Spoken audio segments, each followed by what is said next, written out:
Hello అండి, అందరికీ welcome back to my channel. అదే కదా ఈరోజు మీ ఇంట్లో స్పెషల్స్ ఏంటి? మా ఇంట్లో అయితే నేను పొట్టుగుడగలు చేశాను. అవే మష్రూమ్స్ అంటారు కదా, అవి చేశాను. అయితే ఈ మష్రూమ్స్కి నాకు ఒక స్వీట్ మెమొరీ ఉంది. చిన్నప్పుడు మా తాతయ్య అడవికి వెళ్ళేవాడు ఆవులు తోలుకొని. వస్తా వస్తా వర్షాకాలంలో అయితే బాగా దొరుకుతాయి ఇవి అడవిలో. వస్తా వస్తా తీసుకొచ్చేవాడు. కానీ నేను అసలు టేస్ట్ కూడా చేసేదాన్ని కాదు.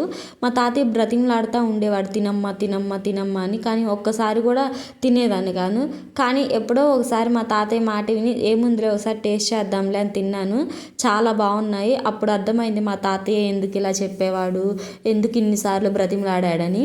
కానీ మా తాతయ్య చనిపోయి ఇప్పుడు 12 years అవుతుంది. అప్పటికి ఇప్పటికీ నేను మళ్ళీ ఇంతవరకు పుట్టగొడుగులు తినలేదు. ఈరోజు ఈ కర్రీ చేస్తుంటే మా తాతయ్య నాకు గుర్తొచ్చాడు.